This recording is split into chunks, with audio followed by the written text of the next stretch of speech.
سحری کرنا، افطار کرنا، یہ درست عمل ہے۔ نیکسٹ کیا منع ہے؟ یہ ایسے چیزیں ہیں جو رمضان کے باہر بھی منع ہے۔ کھانا رمضان میں بھی حلال ہے، رمضان کے باہر بھی حلال ہے، لیکن ایک ٹائم پیریڈ کے لیے منع ہے۔ جھوٹ بولنا منع ہے، غیبت کرنا منع ہے، لڑائی جھگڑا کرنا منع ہے، بے حیائی باتیں کرنا منع ہے، جاہلیت کی باتیں کرنا منع ہے۔ کس میں؟ روزے کی حالت میں تو خاص، روزے کے باہر عام دنوں میں بھی کرنا اس لیے ہے، روزے میں تو اور خاص، جھگڑا نہیں کرنا، غصہ نہیں آنا۔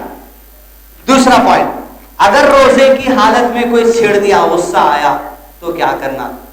تب کوئی تھپا رکھ دیا پیچھے سے، آپ صبح سے آپ نہیں کھا کے رہتے، چڑ آ جاتی، غصہ آ گیا، کیا کرنا ہے؟ پلٹ کے رسول نے مارنا نہیں ہے، دو باتیں بولنا، انی صائم، انی صائم، کیا بولیں گے؟ میں روزے دار ہوں، میں روزے دار ہوں، بس۔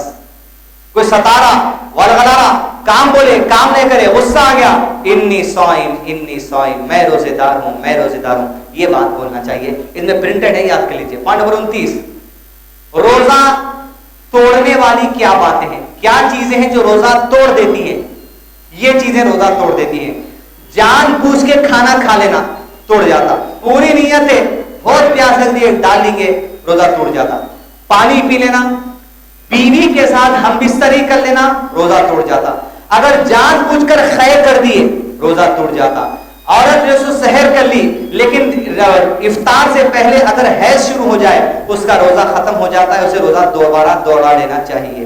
لیکن اگر عورت جو سو روزہ رکھے اور افطار سے پہلے اگر حیض ہو جائے، روزہ مکمل کرنا پڑے گا۔ اور اگر حیض غروب آفتاب کے بعد ہو تو روزہ نہیں ٹوٹتا، افطار کر لینے کے بعد کوئی حرج کی بات نہیں ہے۔ بعض علماء کرام نے ریئرسٹ آف ریئر سچویشن میں کہا، انسولین جو رہتا شوگر کے پیرنٹس کو، بعد انجیکشن لگانے سے روزہ نہیں ٹوٹتا۔ ابن باز رحمہ اللہ، شیخ عثیمین رحمہ اللہ، یہ دونوں علماء نے فتوا دیا۔ لیکن اگر رات میں ٹیکا لگایا جائے تو یہ بہتر ہے۔ بعض کو دن میں کیسا بھی دینا رہتا، لیکن سحری سے پہلے اگر آپ لے لیے تو بہتر ہے۔ لیکن بعض کو رہتا نہیں بھائی 12 بجے دوپہر کے کھانے کے بعد ہی لینا ہے، ایسے لوگ اگر انسولین لگائے تو علماء کرام نے کہا روزہ نہیں ٹوٹتا، اس لیے کہ وہ جسم کے اعضاء میں بیماری کے مقصد سے آپ ڈال رہے ہیں، بھوک مٹانے کے مقصد سے نہیں۔ نیکسٹ، حیض والی عورتوں کے لیے صرف روزوں کی قضا ہے، نماز کی قضا نہیں۔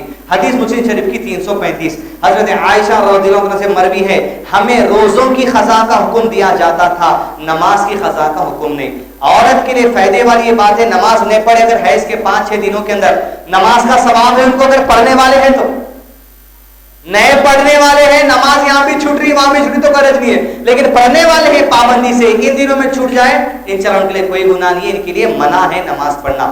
لیکن رمضان میں جو روزے چھوٹ جائے صرف روزوں کی قضا ہے، رمضان کی نماز کی بھی قضا نہیں ہے۔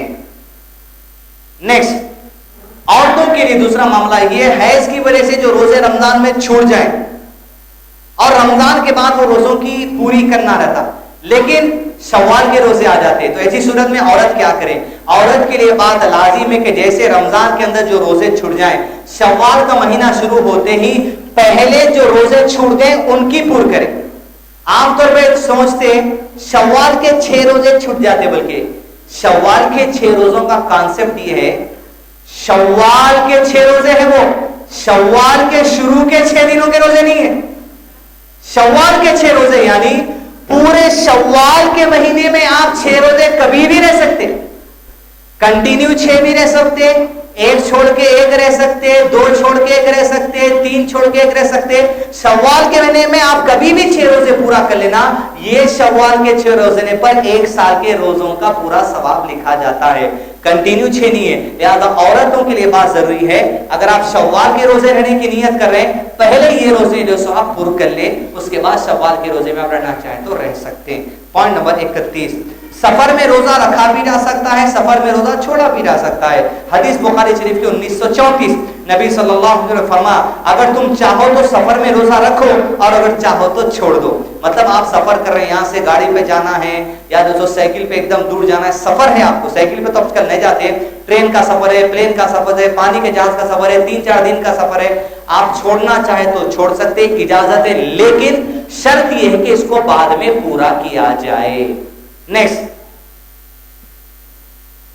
پوائنٹ نمبر 32، حاملہ عورت دودھ پلانے والی عورت اگر چاہے تو روزہ چھوڑ سکتی ہیں. حدیث ابو داؤد 2107 نبی صلی اللہ علیہ وسلم نے فرمایا بے شک اللہ تعالیٰ نے مسافر سے روزہ اور نصف نماز اور حاملہ اور دودھ پلانے والی عورت سے صرف روزہ ساقط کر دیا ہے. حاملہ عورت پہ نماز فرض ہے, دودھ پلانے والی عورت پہ نماز فرض ہے, صرف روزے کو ساقط کر دیے. اگر چھوڑنا چاہے تو شرط یہ ہے کہ بعد میں تم رہنا, ویکنیس کی وجہ سے, فیڈنگ کرنے کی وجہ سے, حمل کی تکلیف کی وجہ سے چھوڑ سکتے, رہ سکتے تو گڈ, چھوڑ سکتے تو بعد میں پورا کر لینا چاہیے. پوائنٹ نمبر 31, مرنے والے کے ذمے, یہ نفل روزوں کے بارے میں, ایسا بوڑھا شخص, پوائنٹ نمبر 34, ایسا بوڑھا شخص جو روزہ رکھنے کی طاقت نہ رکھے اور نہ روزے کی قضا دینے کی طاقت رکھے, وہ کیا کرے؟ ضعیف آدمی رہتے, روزہ نہیں رکھ سکتے, نہ جو سو روزے کو پھر بعد میں رکھنے کی طاقت ہے. اب زندگی کے جو سو سمجھے بھائی 80 میں ہے, 85 میں, 90 میں نہیں رہ سکتے, ایسے لوگ جب زندہ ہیں تو الحمدللہ کیا کریں؟ حدیث ان کے بارے میں دارقطنی حدیث نمبر 205/2, بڑی عمر کے بوڑھوں کو روزہ چھوڑ دینے کی رخصت دی گئی, وہ چھوڑ سکتے, لیکن کرنا کیا ہے؟ وہ ہر دن کے بدلے, ہر روزے کے بدلے ایک مسکین کو کھانا کھلا دیں اور اس پر قضا نہیں ہے. بہت ہی ضعیف آدمی ہیں, روزہ نہیں رہ سکتے, معاف ہے, لیکن کرنا کیا ہے؟ ان کے بدلے ایک مسکین کو ایک دن بھر کے کھانا کھلا دینا, 2 ٹائم کا کھانا, 3 ٹائم کا کھلانا. کون سا؟ جو آپ کھلاتے ہیں. تلنگانہ گورنمنٹ کا 5 روپے کا نہیں, اپنے گھر میں جو پکتا وہ کھلانا, جو خود کھاؤ وہ کھلاؤ, تاکہ اس کا جو سو آپ کو بدلہ دیا جاتا کہ آپ کے اوپر انشاءاللہ کوئی گناہ نہیں ہے. نیکسٹ پوائنٹ نمبر 35, رمضان کے قضا روزے چاہے تو مسلسل بھی رہ سکتے ہیں, جا سکتے ہیں, اگر چاہیں تو الگ الگ بھی رہ سکتے ہیں. عورتیں یا سفر رہنے کی وجہ سے مرد بھی اگر روزے چھوڑے, یا کسی تیز بخار بیماری کی وجہ سے کوئی مرد چھوڑے, تو بعد میں جب رہیں گے کنٹینیو بھی رہ سکتے, 3 آپ چھوڑ کر بھی رہ سکتے ہیں. لیکن افضل بات یہ ہے آنے والا رمضان آنے سے پہلے آپ اس کو مکمل کر لیں. نیکسٹ پوائنٹ نمبر 36, جان بوجھ کر روزہ توڑ دینا کبیرہ گناہ ہے اور اس کی قضا ہو ہی نہیں سکتی. کوئی بیماری کی وجہ سے چھوڑ دیے تو قضا ہے, سفر کی وجہ سے چھوڑ دیے تو قضا ہے, حاملہ ہے چھوڑ دیے تو قضا ہے, دودھ پلانے والی ہے چھوڑ دیے تو قضا ہے, مسافر ہے چھوڑ دیے تو قضا ہے. جان بوجھ کے رواب سے چھوڑ رہے فیشن میں, اس کی قضا بھی کوئی فائدہ نہیں دینے والی ہے تم کو, زندگی بھر رہیں گے تو بھی کوئی فائدہ ہونے والا نہیں اس کا, وہ روزے کا مقابلہ نہیں ہو سکتا. پوائنٹ نمبر 37, جمعہ کے دن رمضان کے روزے کی قضا دی جا سکتی ہے, خواہ وہ اکیلے روزہ ہی کیوں نہ ہو. سعودی مجلس افتاء. پہلے حدیث سنیں, بخاری شریف حدیث 1979, ابو داؤد حدیث نمبر 2116, تم میں سے کوئی بھی جمعہ کے دن روزہ نہ رکھے سوائے اس کے کہ اس سے ایک دن پہلے یا ایک دن بعد روزہ رکھ لیں. یہ نفل روزوں کے بارے میں, کوئی بھی آدمی اگر روزہ رہنا چاہ رہا, بھائی آج روزہ رہنا دل چاہتا, یا کوئی اللہ کے لیے چاہے کہ روزہ رہے, صرف جمعہ کے دن روزہ رہنے کی ممانعت ہے. صرف جمعرات کو رہتے تھے رسول اللہ صلی اللہ علیہ وسلم, پیر کو رہتے تھے, پورا ہفتہ چھوڑ کے جمعے کے دن روزہ منع کر دیا گیا رسول اللہ صلی اللہ علیہ وسلم کے ذریعے. لیکن رمضان کا روزہ کچھ چھوٹ گیا تھا, قضا کرنا ہے. رمضان کے روزے کی قضا آپ جمعہ کے دن بھی کر سکتے, علماء کرام نے اس مسئلے میں فتویٰ دیا. لیکن عام دنوں میں آپ جمعہ کا روزہ رہنا چاہ رہے ہیں تو اس کا کنڈیشن یہ ہے یا تو جمعہ رہنا یا جمعہ ہفتہ رہنا. جیسا خاص جمعے کی ممانعت ہے ویسے ہی خالی ہفتے کے دن کی بھی ممانعت ہے. اکیلا میں رہنا, یا تو پہلے سے پلس کرنا, یا جمعہ پلس ہفتہ رہنا, یا جمعرات پلس جمعہ رہنا, یہ نفل روزوں کے لیے. لیکن رمضان میں کوئی اس کی ممانعت نہیں ہے. پوائنٹ نمبر 40, رمضان کی عمرہ کرنا حج کے ثواب کے برابر ہے. حدیث بخاری شریف 8063, نبی صلی اللہ علیہ وسلم نے فرمایا جب رمضان آ جائے تو عمرہ کر لینا, کیونکہ رمضان میں عمرہ کا کرنا حج کے برابر کا ثواب ہوتا ہے. بعض روایت میں ہے رسول اللہ صلی اللہ علیہ وسلم کے ساتھ حج کرنے کا ثواب جیسا ہوتا ہے شاید انشاءاللہ ویسا ہوگا. یہ رمضان اور روزوں, افطاری, سحور, اس کے مسائل یہاں پر ختم ہوئے. مختصر چلا 15 منٹ کی مزید کلاس باقی ہے. نیکسٹ مسائل ہے قیام اللیل اور اعتکاف, تراویح اور اعتکاف. جیسا رمضان آتا ٹوپیاں خرید لیتے, کرتے پاجامے استری کر لیتے, اب بس 8 رکعت 20 رکعت 8 رکعت 20 رکعت، مار پتھر گالیاں گھوسے، اہل سنت پکوڑے مار، 8-20 میں لڑتے رہے. یہ بھی اختلاف کیسا دور کرے دیکھیے. پوائنٹ نمبر 1 اور سلسلے وار پوائنٹ نمبر 41. قیام اللیل. قیام کہتے ہیں ٹھہرنے کو، لیل کہتے ہیں رات کو. قیام اللیل یعنی رات کا قیام، رات کا ٹھہرنا، رات کا سلام کے لیے ٹھہرنا، سلام قیام کرنے کو قیام اللیل کہتے ہیں. سب سے پہلی بات یہ جان لیجئے قیام اللیل کیا ہے.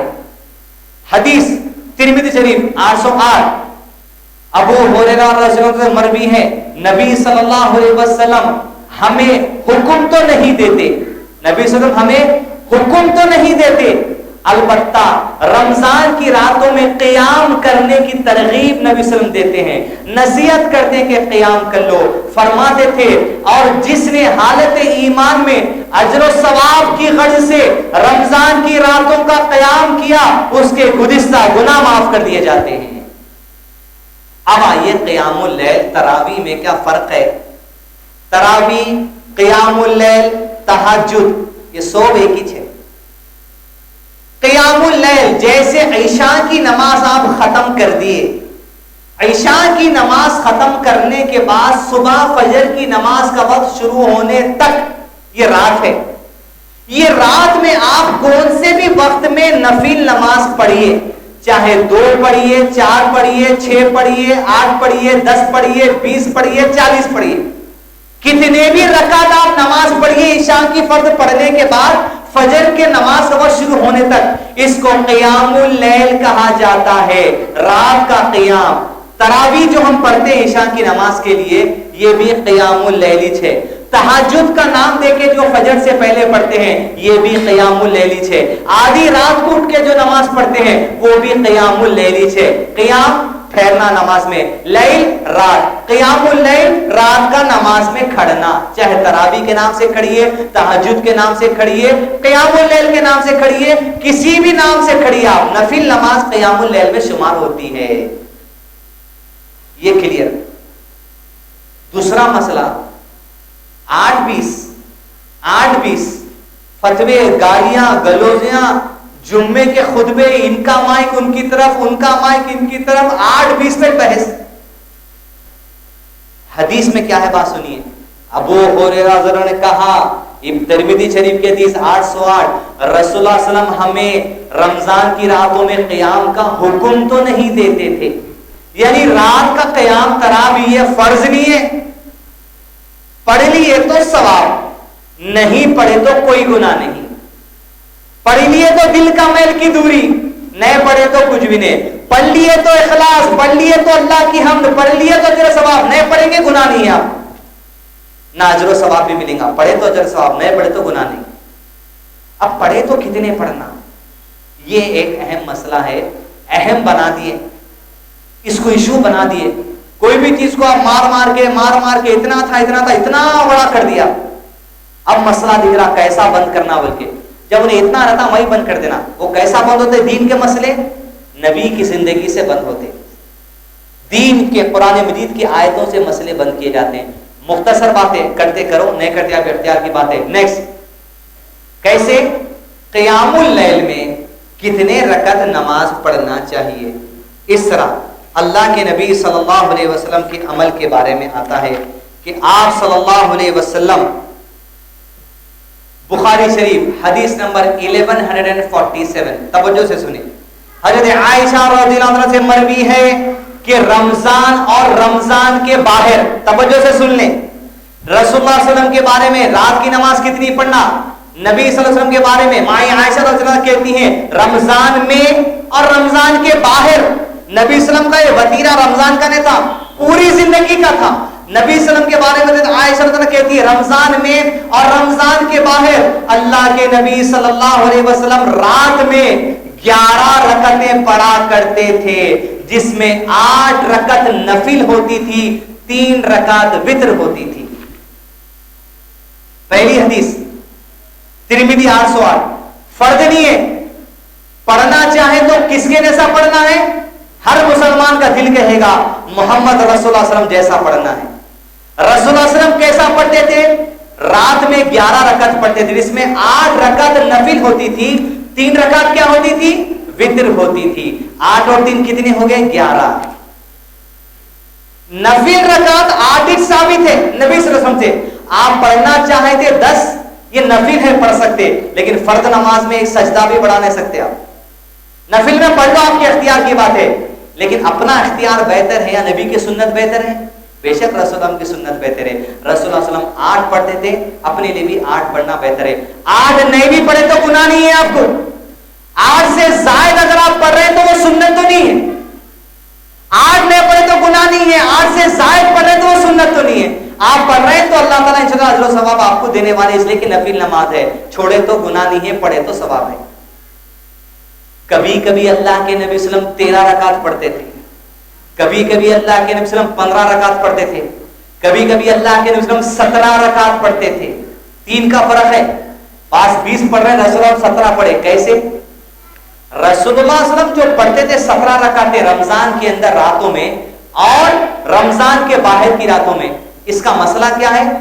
رسول اللہ صلی اللہ علیہ وسلم وہ 17 رکعتوں کے اندر 8 رکعتیں نفل پڑھتے تھے، نفل کی نیت سے تو 8 ہی پڑھتے تھے، لیکن ہم جو وتر 3 رکعت پڑھتے، اللہ کے نبی صلی اللہ علیہ وسلم وتر کی نماز اتنی زیادہ پڑھتے تھے، 9۔ 8 رکعت نفل پڑھتے تھے، 9 رکعت وتر پڑھتے تھے۔ وہ کیسا پڑھتے تھے؟ اللہ اکبر کے ہاتھ باندھ کر کنٹینیو 8 رکعت ایک ساتھ پڑھتے تھے وتر میں۔ 8ویں رکعت کے 2 سجدے کے بعد بیٹھ کے تشہد پڑھتے تھے، اس کے بعد اٹھ کے 9ویں رکعت ختم کر کے سلام پڑھتے تھے۔ یہ 9 وتر پڑھتے تھے اللہ کے نبی، نفل نہیں۔ نفل تو 8 ہی پڑھے پوری زندگی میں، 8 سے زیادہ نہیں پڑھے رات میں، اور مسلمان رات کی نماز میں لڑ لے رہے۔ صبح میں اللہ کے نبی صلی اللہ علیہ وسلم فجر کی نماز کے بعد زوال سے پہلے تک 8 رکعت کا حکم دیے، یعنی نصیحت کیے۔ چاس کی نماز جو بولتے، اشراق کی نماز جو بولتے، سب ایک ہی ہے۔ فجر کی نماز اشراق کے وقت سے لے کے ظہر کی نماز کا وقت شروع ہونے سے پہلے تک، زوال کے پہلے تک 8 رکعت ثابت ہے، رات میں 8 رکعت ثابت ہے۔ دن میں 16 نوافل کا حکم ہے اللہ کے نبی کی طرف سے، 16 نوافل۔ لیکن رمضان کی راتوں میں رہو یا رمضان کی بعد والی راتوں میں رہو، تراویح کے نام پہ جھگڑا کرنا یہ بالکل جو سو غیر مناسب بات ہے۔ 8 رکعت نفل ہے، باقی آپ وتر پڑھیے۔ 8 رکعت کے اوپر آپ پڑھنا چاہ رہے ہیں، آپ کے اختیار کی بات ہے، لیکن نبی صلی اللہ علیہ وسلم کی سنت سے تو ثابت ہی نہیں ہے۔ سنت ثابت 8 رکعت ہے۔ اب اگر آپ 3 رکعت پڑھنا چاہ رہے ہیں وتر 3 پڑھیے، 1 رکعت پڑھنا چاہ رہے ہیں 1 بھی پڑھ سکتے، 5 رکعت وتر بھی پڑھ سکتے، 7 رکعت وتر بھی پڑھ سکتے، 9 رکعت وتر بھی پڑھ سکتے، لیکن نفل 8 پڑھیں گے، وتر کو ایڈ کریں گے۔ نفل پڑھنے کا طریقہ یہ ہے، اگر آپ 3 رکعت وتر پڑھ رہے ہیں، عام طور پہ مساجد میں یہ کرتے 2 رکعت پڑھ کے مغرب میں جب تشہد کو بیٹھتے ویسا بیٹھ جاتے، پھر اٹھ کے 1 رکعت پڑھتے۔ 3 رکعت وتر کا طریقہ یہ نہیں ہے۔ 3 رکعت وتر کا طریقہ یہ کہ آپ تینوں رکعت کنٹینیو پڑھیں، لاسٹ رکعت میں تشہد کیا جائے گا۔ 5 رکعت وتر کا طریقہ بھی یہ ہے کہ 5 رکعت میں بغیر تشہد کے نماز پڑھی جائے گی، صرف 5 رکعت میں 1 تشہد ہوگا۔ 7 وتر کا طریقہ یہ ہے کہ 7 رکعت میں تشہد نہیں ہوگا، 7ویں رکعت کے قیام میں 1 تشہد ہوگا۔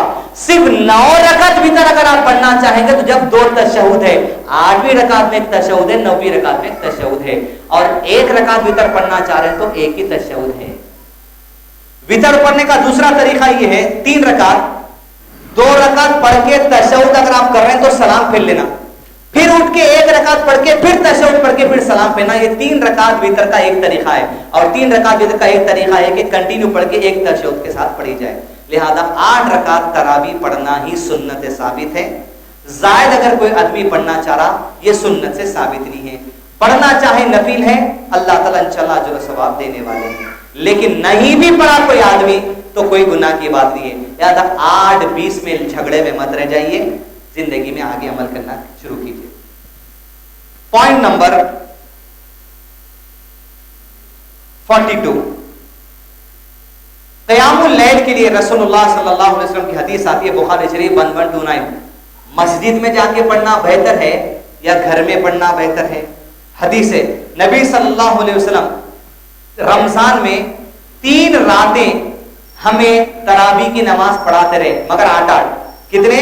3 14 رات کو بہت سارے صحابہ جمع ہو گئے, اللہ کے نبی اپنے گھر کے باہر نہیں آئے پڑھانے کے لیے.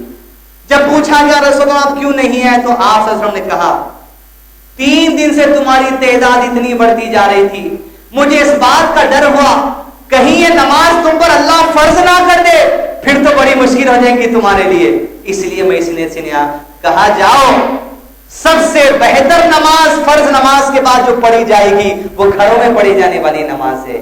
تراویح آدمی گھر میں بھی پڑھ سکتا, اس لیے کہ نفل نماز ہے. مسجد میں جماعت کے ساتھ بھی پڑھ سکتے ہیں, اس لیے کہ 3 صحابہ جماعت سے پڑھے, یہ بھی پڑھ سکتے ہیں.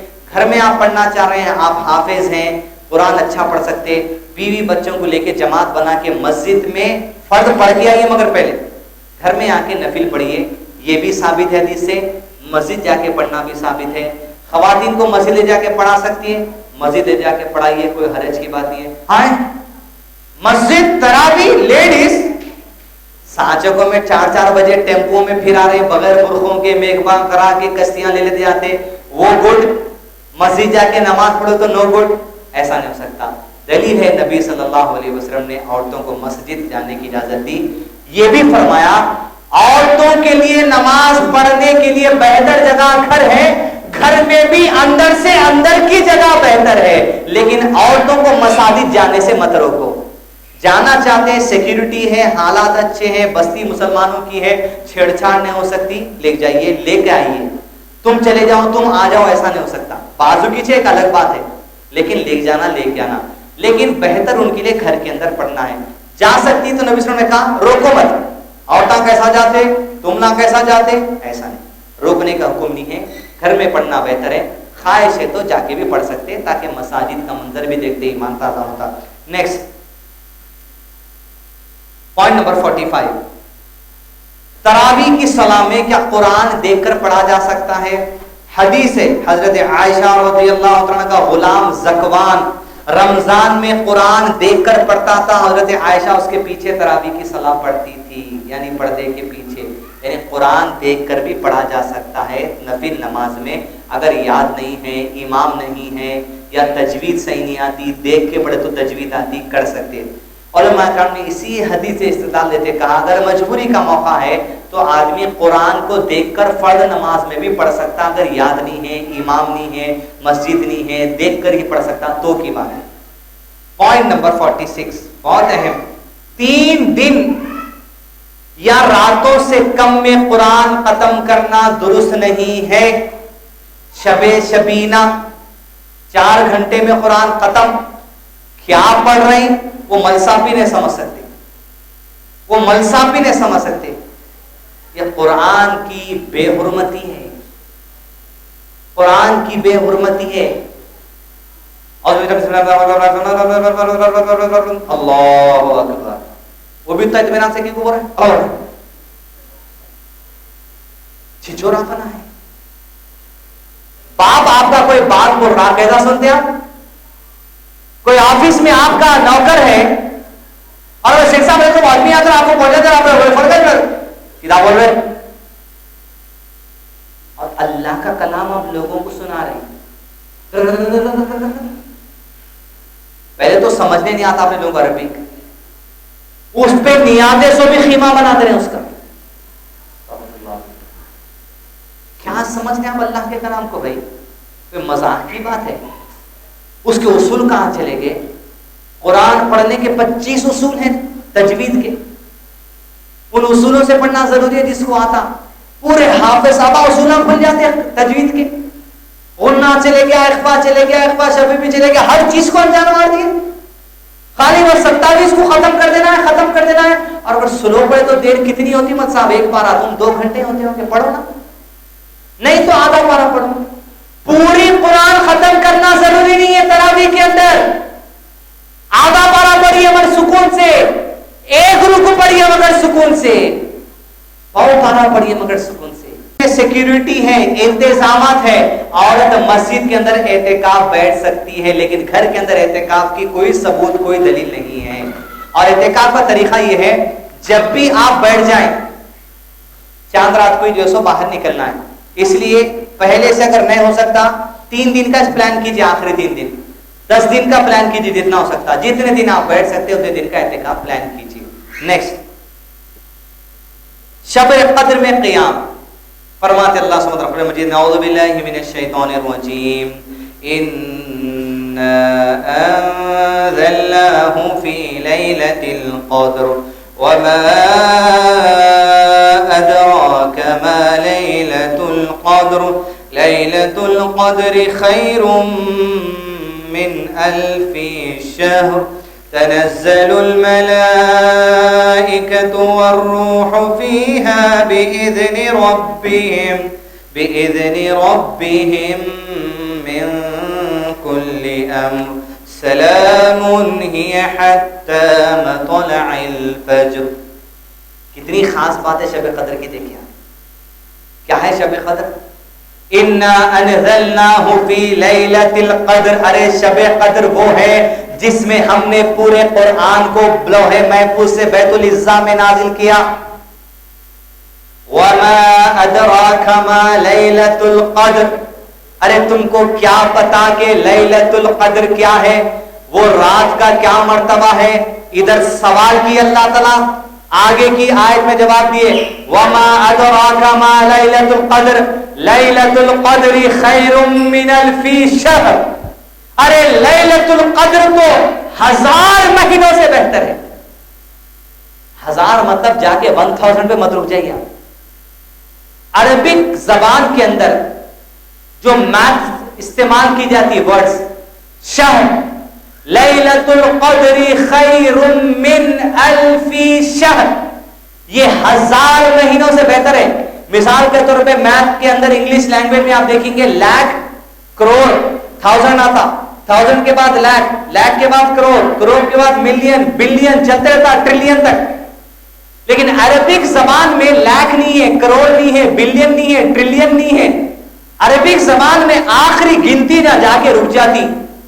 کاؤنٹنگ کے حساب سے ویلیو لگانے کے لیے وہ شہر پہ رکتی. شہر یعنی 1000، 1000 نہیں. عربی میں آپ کو 10,000 بھی رہتے، یعنی 10 شہر. شہر اللہ سبحانہ جو اس آیت میں بولے لیلۃ القدر خیر من الف شہر. ارے یہ 1000 مہینوں سے بہتر ہے. کتنے 1000 یہ اللہ بہتر جانتا ہے. شہر ہزاروں ہزاروں ہزاروں ہزاروں، کتنے ہزاروں اللہ بہتر جانتا. وہ کیلکولیشن اللہ کے علم ہے. بس 1000 نہیں، 2000 نہیں، 3000 نہیں، اللہ عالم. ہزاروں بس چلے گئے. وہ کتنے وہ اللہ تعالیٰ بہتر جانتے. خیر من الف شہر تنزل الملائکۃ والروح. سارے ملائکہ اور روح جبرائیل زمین پہ پھرتے رہتے ہیں. فرمایا حدیث کے اندر اتنی تعداد زمین پر فرشتوں کی اس شب قدر کے دن ہوتی ہے جیسے کنکریوں کی تعداد زمین پر ہوتی ہے. ویسے لیلۃ القدر خیر من الف شہر تنزل الملائکۃ والروح فیہا بإذن ربهم من كل امر سلام ہی حتی مطلع الفجر. فجر کے ہونے تک سلامتی ہے ساری رات، جو ہزاروں مہینوں سے بہتر ہے. لہذا شب قدر کہاں تلاش کی جائے، یہ سب سے اہم مسئلہ ہے. سوگ چھوڑ دیتے، پوری 27 کی رات کو آپ سمجھتے رمضان کا نچوڑ کر لیں گے. یہ بات جو سو درست نہیں ہے. کب ہے شب قدر، اس کا جو بارے میں جو سو حدیث کے اندر بات آئی ہے. اللہ کے نبی صلی اللہ علیہ وسلم نے فرمایا تم رمضان کی تاخ راتوں میں شب قدر کو تلاش کرو. یعنی اللہ کے نبی نے فرمایا مجھے شب قدر کی تاریخ کا علم دیا گیا تھا لیکن مجھے شب قدر کی تاریخ بھلا دی گئی، لیکن البتہ آخری عشرے کی تاخ راتوں میں تم شب قدر کو تلاش کرو. 21 23 25 27 29. 27 کا انجان مار دیتے، پورے قرآن ختم ہو جاتی، کھجور بانٹ دیتے، وہ نمت بانٹ دیتے، ملسا کو لفافہ مل جاتا، بس علم ترا شروع ہوتا. اس کے بعد نہیں، 29 تک محنت کرنا ہے، جان لگا دینا، توبہ استغفار. ایسا کیا صرف ایکسل سے دھونا نہیں ہو جاتے بھائی. گناہ جو سو توبہ سے دھوئے جاتے، گناہ آنسوؤں سے استغفار سے دھوئے جاتے. کوئی شرط نہیں ہے، کوئی رات نہیں چھوڑ. جس کو مل گئی سمجھو بولے سارا خیر اس کو مل گیا. جو محروم رہ گیا ہر خیر سے محروم رہ گیا. نیکسٹ پوائنٹ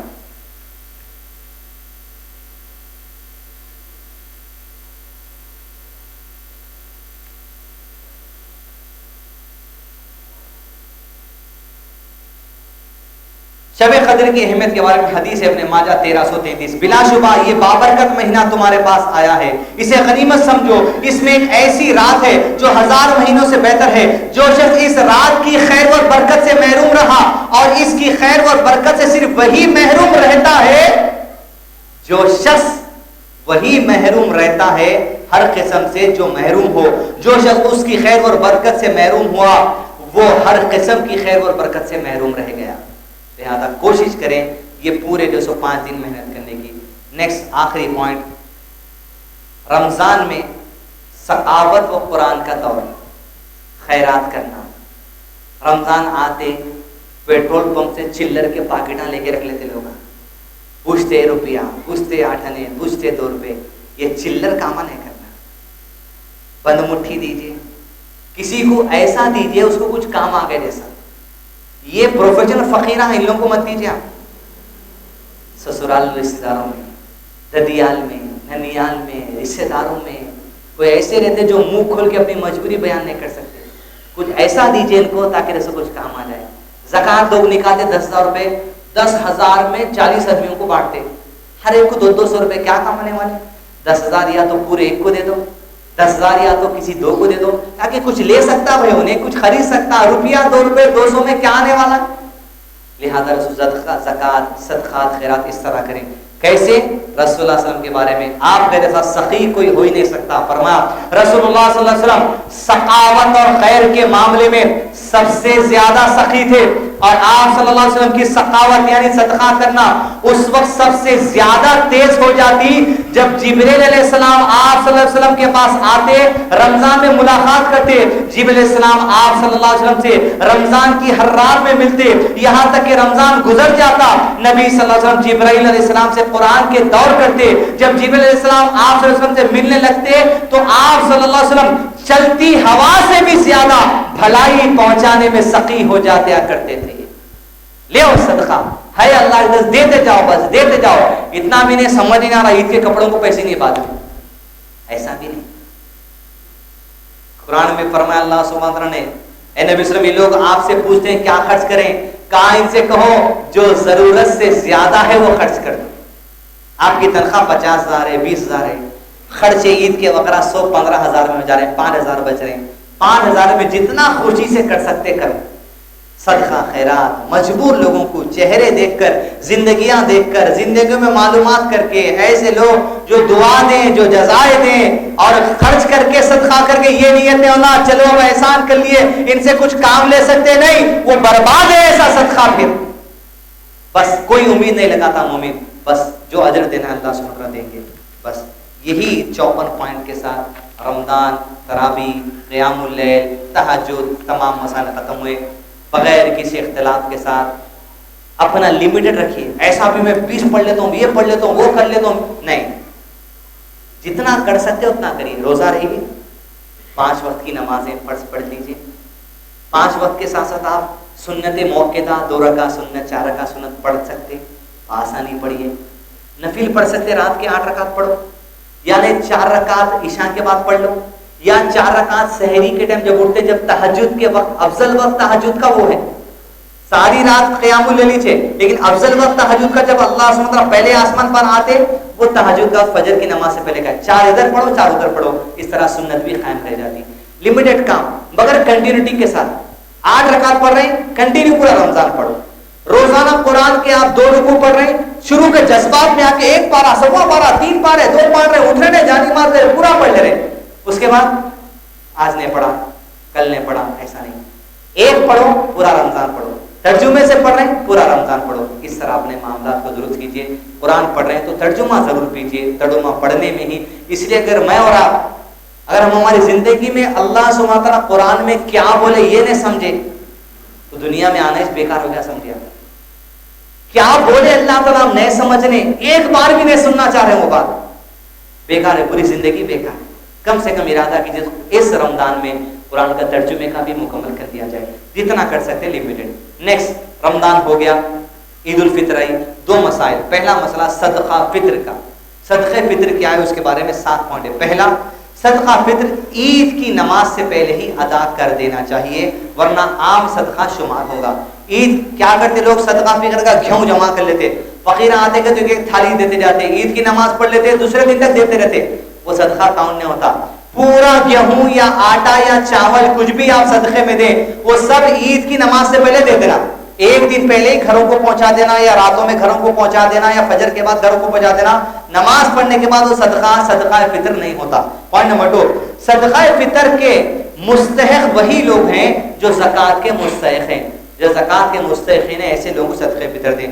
صدقہ فطر کی مقدار 2.5 کلو گرام ہے، یا تو گیہوں دو، یا تو چاول دو، یا تو آٹا دو، یا جو دو، یا کھجور دو، یہ سب آپ 2.5 کلو دے سکتے ہیں صدقہ فطر میں۔ بڑھ کے دینا چاہتے ہیں وہ عام صدقہ ہوگا، لیکن 2.5 کلو مقدار صدقہ فطر کی کاؤنٹ کی جائے گی۔ نیکسٹ، صدقہ فطر ہر مسلمان غلام ہو یا آزاد ہو، مرد ہو یا عورت ہو، چھوٹا ہو یا بڑا ہو، روزے دار ہو یا غیر روزے دار ہو، صاحب نصاب ہو یا غیر صاحب نصاب ہو، سب پر صدقہ فطر فرض ہے۔ چھوٹا بچہ بھی گھر میں پیدا ہوا تو اس کے نام سے بھی صدقہ فطر دینا ہے، لازم ہے ہر ایک کے اوپر۔ گیہوں، چاول، کھجور، پنیر میں سے کسی بھی چیز کا استعمال کیا جا سکتا ہے۔ نیکسٹ، صدقہ فطر ادا کرتے وقت آخری روزے کی افطار کرنے کے بعد شروع ہوتا ہے، لیکن عید سے 1 یا 2 دن پہلے بھی دیا جانا کوئی غلط بات نہیں ہے۔ پوائنٹ نمبر 7، صدقہ فطر گھر کے سرپرست کو گھر کے تمام افراد، بیوی، بچوں اور ملازموں کی طرف سے ادا کرنا چاہیے۔ گھر میں نوکر کام کرتے، ان کی طرف سے بھی صدقہ دینا۔ نوکر اگر نہیں رہتا نے سیٹ کے گھر میں کما کے پیسہ چلے جاتا، انہیں اپنے گھر میں دینا۔ تو نوکر چاکر یہ تمام لوگوں کی طرف سے صدقہ فطر دینا اگر گھر میں رہتے تو ہمارے اوپر لازم ہے۔ صدقہ فطر کا مقصد یہ ہے روزے کی حالت میں جو چھوٹے گناہ سرزد ہو جاتے ہیں ان گناہوں سے پاک کرنے کے لیے صدقہ فطر دیا جاتا ہے۔ اسی فطر سے عید الفطر کہا گیا، یعنی صدقہ جو ہم کرتے ہیں لوگوں کے پاس خیر خیرات کرتے ہیں، اس کے نام سے۔ پوائنٹ نمبر 2، عید کی صلاۃ عیدگاہ میں ادا کرنی چاہیے، اور عیدگاہ کھلے میدان کا نام ہے، مسجدوں میں نہیں۔ گراؤنڈ ہے، میونسپلٹی گراؤنڈ ہے، عیدگاہ ہے، ویسے جگہوں پہ عید کی نماز پڑھنے کا حکم ہے۔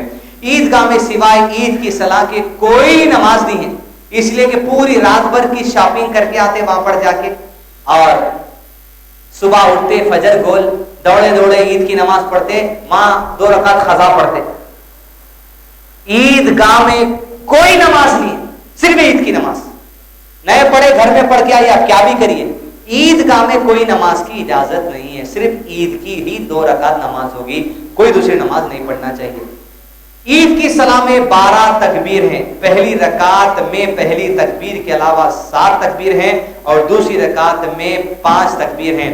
اللہ اکبر پہلی رکعت، ثنا پڑھ لیے، خاموش، اللہ اکبر، اللہ اکبر، اللہ اکبر، اللہ اکبر، اللہ اکبر، اللہ اکبر، اللہ اکبر، اللہ اکبر۔ 7ویں میں مان لینا، پہلی کو چھوڑ دینا، پہلی ثنا پڑھ لینے کے بعد پھر 7ویں میں اللہ اکبر ان کے سورہ فاتحہ دل میں سورہ۔ دوسری رکعت میں گئے، دوسری رکعت کا پہلی رکعت کا رکوع ہو گیا، پہلی رکعت کے 2 سجدے ہو گئے، دوسری رکعت کے لیے جب آپ اٹھتے، دوسری رکعت اٹھنے کا ہاتھ باندھنے سے پہلے اللہ اکبر 1، اللہ اکبر 2، اللہ اکبر 3، اللہ اکبر 4، اللہ اکبر 5 رکعت میں پھر آپ پڑھیں گے، پہلے میں 7، دوسرے میں 5، کتنے ہو گئے؟ 12 رکعت سے پڑھا جاتا ہے۔ بعض علماء 6 تکبیر کے پڑھتے ہیں، رسول اللہ صلی اللہ علیہ وسلم کی سنت سے 12 رکعت ثابت ہے، 12 کریں گے 12 کا ثواب، 6 کریں گے سنت سے تو ثابت نہیں ہے۔ نیکسٹ، عید کی نماز کے بارے میں حکم دیا گیا، جس راستے سے عیدگاہ جائیں دوسرے راستے سے گھر کو پلٹ کر آئیں۔ علماء سے پوچھا تو علماء کرام نے کہا تاکہ جس درخت سے تم تکبیر کہتے جاتے ہو اس راستے میں جو جھاڑ جو درخت ہوتے ہیں وہ سب گواہی دیتے ہیں اللہ یہ تمہارا ذکر، یہ اللہ آپ کا ذکر کرتے جا رہا تھا۔ جس روڈ سے جائیں گے اس روڈ سے جو سو الگ آئیں۔ عورتیں عیدگاہ جائیں، خاص حکم نبی صلی اللہ علیہ وسلم نے دیا، فرما عورتوں کو عید کی نماز کے لیے عیدگاہ لے جایا کرو، تاکہ وہ مسلمانوں کے بڑے مجمع کو بھی دیکھ لیں اور تمہاری دعاؤں کے میں شامل بھی ہو جائیں. یہاں تک کہ فرمایا حیض والی عورتوں کو بھی عیدگاہ لے جاؤ لیکن اپنے مصلی سے الگ رکھو تاکہ وہ تمہاری دعاؤں کا حصہ بن جائیں. مجمع دیکھیں گے تو معلوم ہوتا کون ہے مسلمان, کیا ایمان ہے, تمام چیزیں جو سو معلوم ہوتی. یہاں پر جو سو صدقہ فطر کے مسائل ختم ہوئے. زکوٰۃ کے کچھ اہم مسائل ہیں الحمدللہ, وہ اس کے اندر جو سو تقریباً 50 کے قریب 25 کے قریب جو تو زکوٰۃ کے پورے مسائل ہیں. تفصیلی طور سے آپ پڑھ لیجئے. اگر کچھ بھی اگر آپ کو اس مسئلے کے اندر ڈاؤٹ ہے پڑھنے میں, اینی سوال کچھ بھی زکوٰۃ کے مسئلے پر ہے, یہ کوشچن ہی فون نمبر یہاں پر ہے 98497514. انشاءاللہ آپ کے سوال کا جواب ہم دینے کی ضرور کوشش کریں گے. نہیں معلوم ہوگا تو علماء کرام سے پوچھیں گے, تفصیلی طور پہ پڑھ لیجئے. لیکن بنیادی باتیں یاد رکھیے. 7.5 تولے سونا اگر آپ کے پاس ہے, پہلا پوائنٹ یاد رکھیے, رمضانی چینی زکوٰۃ کا مہینہ سال میں کبھی بھی دے سکتے, وہ تو اپن زیادہ منافع لینا چاہتے, اجر و ثواب کیسے رمضان میں دیتے. 7.5 تولہ سونا اگر آپ کے پاس ہے, یا بعض علماء کرام نے کہا 8 تولہ اگر آپ کے پاس ہے اور سونا لے کر 1 سال گزر گیا تو اس کے اوپر 2.5% زکوٰۃ دینی چاہیے. کتنے؟ 2.5%. آپ کا 7.5 تولہ سونا بھی ہے اور سال بھر سے 5 لاکھ روپے بھی رکھے ہوئے, اس کی بھی زکوٰۃ نکالنا, اس کی بھی زکوٰۃ نکالنا. لیکن آپ کے پاس 7.5 تولے سونا سال 2 سال 3 سال سے, لیکن کیش آ کے آپ کے پاس 4 دن ہی چھوئے 5 لاکھ روپے, ایسے کیش پہ زکوٰۃ نہیں ہے. لیکن یہی 5 لاکھ روپے کیش اگر آپ کے پاس 1 سال رہ گیا, وہ 1 سال کے بعد اس پہ بھی زکوٰۃ نکالنا ضروری ہے. اگر سونا نہیں ہے, کیش نہیں ہے, لیکن 52.5 تولے چاندی آپ کے پاس ہے تو وہ چاندی پہ بھی زکوٰۃ ہے. سونا بھی نہیں ہے, چاندی بھی نہیں ہے, خالی کیش بھرا ہوا ہے اور وہ کیش 52.5 تولے چاندی کے پیسے کے برابر ہے, تب بھی آپ کو زکوٰۃ کو کیش پر دینی ہوگی. یہ بنیادی چیزیں یاد رکھیے. گاڑی کے اوپر زکوٰۃ نہیں ہے, جس گھر میں آپ رہتے اس پر زکوٰۃ نہیں ہے. ایسے تمام چیز مسائل اس کے اندر جو درج کر دیے گئے ہیں. زکوٰۃ کے مستحقین 8 لوگ ہیں, وہ 8 لوگوں کا تذکرہ قرآن مجید کی آیت کے حوالے سے اس کے اندر دیا گیا ہے. لہذا ان مسائل کا خاص خیال رکھیے. دوسرا 3 مسائل اہم زکوٰۃ کا بیان کر کے کلاس ختم کر دیں گے. قرض سر پر ہے, آپ قرضے دار ہیں, کسی کا قرضہ دینا ہے, ایسا آدمی زکوٰۃ دے سکتا کیا؟ علماء کرام نے کہا کہ سب سے پہلے ایسے آدمی کو چاہیے جو قرضے دار بھی ہیں, پہلے اپنے قرضے کو ادا کریں, بعد میں اگر پیسہ بچ جائے تو زکوٰۃ دیں. لیکن اگر آپ کسی سے قرضہ لیے, ہینڈ لون, سودی نے ہینڈ لون قرضہ لیے ہوئے ہیں اور وہ بولے کہ بھائی 6 مہینے کے بعد دے دو, اور ابھی 4واں مہینہ چل رہا, 2 مہینے اور باقی ہیں, آپ زکوٰۃ نکالنا چاہتے ہیں, 2 مہینے کے بعد آپ کے پاس کہیں سے پیسہ آنے کی آپ کو امید ہے, تو آپ ایسی صورت میں زکوٰۃ نکال دے سکتے. اگر جس کے پیسے دینا ہے اس کے پاس اجازت ہے تو, انہیں وقت دیا تو, نہیں وقت نہیں ہے تو پہلے قرضہ ادا کرنا پڑے گا, بعد میں جو آپ کو دینا پڑے گا. دوسرا سوال, کسی کے پاس آپ پیسے امانت کے طور پہ رکھا دیے. بعض لوگ ہوشیاری کرنے جاتے, رمضان جیسے آتا پیسے نکال کے بھی رکھا دیتے. امانت اگر آپ کسی کے پاس رکھائیں گے, یاد رکھیے وہ امانت جس کا رکھا ہے اس کا پیسہ نہیں ہوتا, آپ بھی جو اس کے مالک ہے. چاہے آپ بینک کے اندر رکھو, کسی کے اندر امانت رکھو, آپ کو تو زکوٰۃ دینا ہی دینا ہے اس کے اوپر. دوسرا مسئلہ, زیور رہن پہ ہیں. کچھ چھوٹی ہوئی عورتوں کو ایسا ہے اپنے لے آ کے رہن سینٹر پہ چلے آتے, 10,000 کا سونا رکھتے, وہ مارواڑی 7,000 روپے دیتا, بڑھتے نہیں, بعد میں سود 10,000 روپے ہو جاتا. 10,000 سود بھی دیتے, پھر رقم 7,000 جو دیا وہ بھی دیتے, 17,000 دے کے 10,000 کا چھوڑا چھوڑاتے, اس میں جان اٹکے بھی رہتی. امی دیے سو لچھا کھا کے دے, امی کے لچھے سے جہنم کی آگ کا مارے. تو ضرورت ہے بیچ دینا, پیسے آئے نیا لے لینا. کیسا بھی عورتوں کو نیا پہننے کی عادت ہی رہتی, نیا ڈیزائن, نیا سونا, اس طرح جو سو کام کیے. زیر رہن پہ رکھ دیے. پہلا کام یہ ہے کہ پیسے ہیں تو زکوٰۃ نہ کو نکالو, جا کے بولے زیور چھوڑائیے, وہاں لعنت ملی تم کو اللہ کی, جو سو زیور پہ حرام جو سو تم کو کماتے چلے آ رہے.